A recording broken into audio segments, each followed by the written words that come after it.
అంటే పర్పస్ ఇప్పుడు మన ఇన్ఫ్లుయెన్సా వైరస్ గురించి మనం ఎప్పటి నుంచో వింటూ ఉంటాం. ఆ ఇన్ఫ్లుయెన్సా వైరస్ ప్రతిసారి సైక్లికల్ గా దాని లోపల మ్యూటేషన్స్ వస్తూ ఉంటాయి. అట్లానే దీంట్లో కూడా ఈ మన కోవిడ్ ఉంది. కోవిడ్ అనేది కరోనా వైరస్. కరోనా వైరస్ ఎప్పటి నుంచో ఉంది. కరోనా వైరస్ అంతకుముందు ఓన్లీ కాఫ్ కోల్డ్ మాత్రమే వచ్చేది దానివల్ల. సో ఎప్పుడైతే దాంట్లో మ్యూటేషన్ వచ్చిందో అది లీతల్ వేరియంట్ గా, ఇందాక డాక్టర్ గారు చెప్పినట్టుగా లీతల్ వేరియంట్ గా మారినప్పుడు అది మొత్తం స్ప్రెడ్ అయ్యి దానికి మనకు పాండమిక్ లాగా మారింది. సో ఈ హెచ్ఎంపీవీ కూడా పాండమిక్ అవుతుందా, అంత లీతల్ అవుతుందా అంటే we can wait, we have to wait and see అంతే తప్ప యాజ్ ఆఫ్ టుడే మనకున్న ఆన్సర్ మాత్రం అంత సివియారిటీ లేదు. చూసినంత వరకు అయితే మాత్రం అంత సివియారిటీ గురించి చెప్పుకోవచ్చు. రైట్. జగన్నాథం గారు, ఇప్పుడు మన ఇండియా కంట్రీ చాలా పాపులేషన్ ఉన్న కంట్రీ. మరి మన కంట్రీలో ఇది స్ప్రెడ్ అయితే, హెచ్ఎంపీవీ వైరస్ స్ప్రెడ్ అయితే మరి ఏంటి, అసలు కంట్రోల్ చేయడం సాధ్యమే అంటారా? ప్రస్తుతం అయితే అంత పానిక్ బటన్ ప్రెస్ చేసే సిచ్యువేషన్ అయితే లేదండి. ఓకే. అయితే ఎంఆర్ఎన్ఏ వైరస్ ఎప్పుడైతే మనం మాట్లాడుతున్నామో, ఈ ఆర్ఎన్ఏ వైరస్లకి మ్యూటేషన్ రేట్ ఎక్కువగా ఉంటుంది మిగతా వైరస్ల కంటే. కాబట్టి అందుకనే కోవిడ్ లో కూడా మనకు వేరియంట్స్ చాలా కనిపించాయి. కాబట్టి ఇందాక మీరు అడిగినట్టుగా చైనాలో వచ్చిన వేరియంట్ ఇది ఒకటేనా అంటే మనకి ఆల్రెడీ మనం ఇటువంటి టెస్టులు చేయడానికి భారతదేశం కరోనా సమయంలో మనం సంసిద్ధంగా తయారయ్యామండి. ఎలా తయారయ్యామంటే మన దేశంలోనే ఒక 10-12 కేంద్రాల్లో ఈ పూర్తి జీనోమ్ సీక్వెన్సింగ్ చేయడానికి సరిపడేటటువంటి సామర్థ్యాన్ని మనం ఎస్టాబ్లిష్ చేసి రెడీగా ఉన్నాం. కాబట్టి ఇప్పుడు ఈ వైరస్ ఎక్కడెక్కడైతే వ్యాప్తి చెందిందో, ఈ వైరస్ ను గుర్తించారో దాన్ని తీసుకుని జీనోమ్ సీక్వెన్సింగ్ త్వరితగతిని చేసేటటువంటి శక్తి సామర్థ్యాలు మన దగ్గర ఉన్నాయి. కాబట్టి అది ఒరిజినల్ వైరసా వేరియంటా అన్నది కూడా మనం నిర్ధారించగలిగేటువంటి శక్తి సామర్థ్యాలు మన దేశంలో ఉన్నాయి. రెండోది, మనకి ఇంకా పీసీఆర్ కిట్లు తయారు కాలేదు. మనకి లోగడ మనకు ఉండేటువంటి అనుభవాల దృష్ట్యా కరోనా ద్వారా మన డాక్టర్లు కానీ మన శాస్త్రవేత్తలు కానీ ఆ కరోనా సమయంలో ఎక్వైర్ చేసినటువంటి నాలెడ్జ్, ఎక్వైర్ చేసినటువంటి అనుభవం, దీని ద్వారా పీసీఆర్ కిట్లు తయారు చేయడం కూడా త్వరితగతిని చేసేటటువంటి శక్తి సామర్థ్యాలు ఉన్నాయి. కాబట్టి మనం ఆ మోడ్ లోకి వెళ్లి లార్జ్ స్కేల్లో కాకపోయినా మనకు అవసరమైనటువంటి స్కేల్ కొంత ప్రెడిక్షన్ ఉంటుందండి. ఇలాంటి వాటిల్లో ఇది ఎంత రేట్లో స్ప్రెడ్ అవుతుంది అనేటువంటిది కొంత ప్రెడిక్షన్ చేయొచ్చు థియరిటికల్ గా. ఆ ప్రెడిక్షన్స్ బట్టి దానికి సరిపడా కిట్స్ అవి తయారు చేసుకుని సంసిద్ధంగా ఉండడం కొంతవరకు అవసరం. ముఖ్యంగా కారణం ఏంటంటే దీంట్లో వాళ్ళు డెత్ ని రిపోర్ట్ చేస్తున్నారు. డెత్ రిపోర్ట్ చేయకపోతే మనకు అసలు సమస్య లేదండి. ఏ వైరస్ వచ్చినప్పటికీ కూడా డాక్టర్ల దగ్గరికి వెళ్తే వాళ్ళు ఏదో మార్గం చూపిస్తారు, బయట పారేస్తారు. డెత్ ని రిపోర్ట్ చేస్తున్నారు కాబట్టి అందులో మ్యూటేషన్స్ లో లీతల్ మ్యూటేషన్ వచ్చింది అంటే is it variant of concern, is it variant of interest, ఇలా రెండుగా క్లాసిఫై చేశారు. Variant of interest, variant of concern గా మారింది అంటే అది ప్రమాదకర పరిస్థితుల్లోకి వస్తుంది అని. ఇంకొక ముఖ్యమైనటువంటి విషయం నేను ఇక్కడ చెప్పదలుచుకున్నది ఏంటంటేనండి, వైరస్ అటాక్ అయిందనుకోండి, మొదటి రోజున సిమ్టమ్ ఉండదు, రెండో రోజున ఉండదు, క్రమేపీ సిమ్టమ్స్ తెలుస్తాయి. అంటే వైరస్ అటాక్ అయినటువంటి వ్యక్తి కూడా 3-4 రోజుల తర్వాతే సిమ్టమ్స్ పెరిగి జ్వరాలు, దగ్గులు, రొంపలు ఇవి తీవ్ర స్థాయికి పెడతాయి తప్ప ప్రారంభంలో ఉండవు. కానీ ఈ వైరస్ కి ఎప్పుడైతే వ్యాప్తి చెందించేటటువంటి గుణాలు ఉన్నాయో, ఈ ప్రారంభ దశలో ఉన్న వాళ్ళకు వచ్చినటువంటి ఇన్ఫెక్షన్స్ వాళ్ళు కూడా పక్క వాళ్ళకు వ్యాప్తి చేసేటటువంటి అవకాశం ఉంటుంది. కాబట్టి మైల్డ్ సిమ్టమ్స్ వచ్చినప్పటికీ కూడా కొంత జాగ్రత్తలు తీసుకోవడం అవసరం అని మనం ఈ మాధ్యమాల ద్వారా చెప్పడం అనేటువంటి చాలా అవసరం అండి. ఆ కారణంగా ఇటువంటి చర్చా కార్యక్రమాలు ప్రజలను అప్రమత్తం చేయడానికి చాలా ఉపయోగకరంగా ఉంటాయి.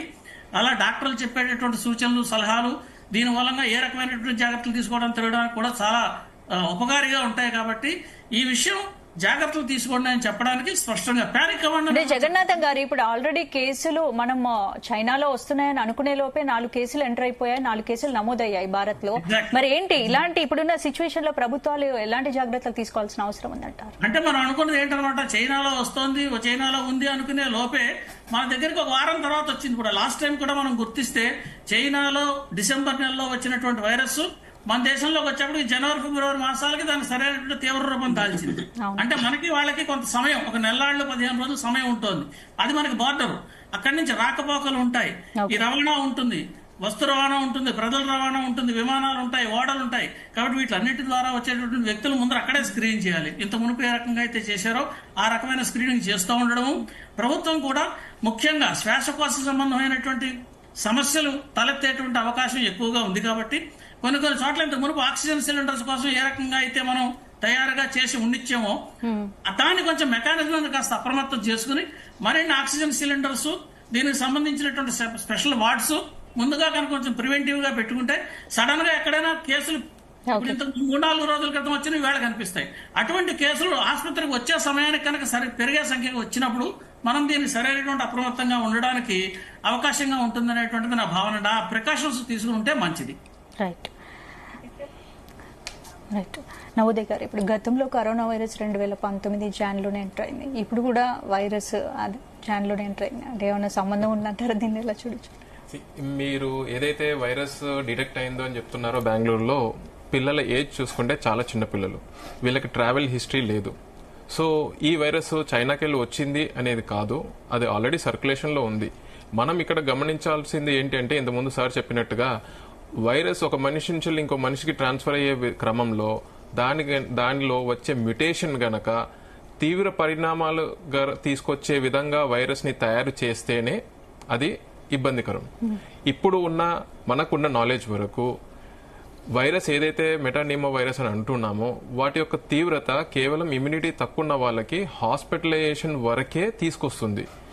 డెత్ అనేది తెలియాలి అంటే టైం గడుస్తున్న కొద్దీ ఈ వైరస్ అంత తీవ్రత చెందుతుందా అంటే ఏంటి? ఇప్పుడు చైనాలో వచ్చిన వైరస్ తీవ్రత, డెత్ ఎక్కువగా ఉందా ఏంటి అక్కడ సిచ్యువేషన్? అక్కడ ఉన్న వైరస్ ఏదైతే ఉంటుందో స్ప్రెడబిలిటీ ఎక్కువ ఉంది. అంటే ఒకే పేషెంట్ చాలా మందికి స్ప్రెడ్ అవుతుంది కాబట్టి చాలా మందికి ఒకే సిమ్టమ్స్ కనిపిస్తున్నాయి కాబట్టి అక్కడ అప్రమత్తం అవుతున్నారు.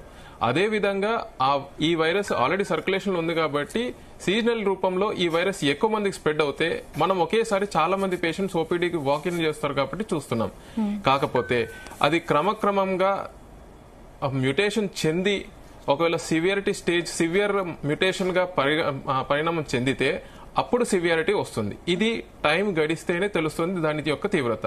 ప్రస్తుతానికి ఆ వైరస్ సర్క్యులేషన్ లో ఉంది, దాని సిమ్టమ్స్ మైల్డ్ గా ఉంటాయి కాబట్టి సిమ్టమేటిక్ ట్రీట్మెంట్ తీసుకొని ఇమ్యూనిటీ ఇంప్రూవ్ చేసుకోవడానికి తగిన జాగ్రత్తలు వహిస్తూ బయట వెళ్ళినప్పుడు జాగ్రత్తలు వహిస్తే మనకి ఆ ఇన్ఫెక్షన్ యొక్క తీవ్రత చాలా తక్కువగా ఉంటుంది. అంటే ఇప్పటి నుంచి సీరియస్ గా తీసుకొని మాస్క్ పెట్టుకుని ప్రికాషన్ స్టార్ట్ చేయాలి. కోవిడ్ లో మాస్క్ తెలుగు రాష్ట్రాల్లో ఇప్పటి వరకు నాకు తెలిసి ఎంటర్ అవ్వలేదు అనుకో. కోవిడ్ లో మాస్క్ ఇంపార్టెన్స్ ఎందుకు వచ్చిందంటే ఆ వైరస్ చాలా చాలా చిన్న సైజ్ ది. సో ఆ మాస్క్ అనేది పర్టికులర్ గా N95 మాస్క్ అని విన్నాం. ఈ వైరస్ అంత చిన్న వైరస్ కాదు.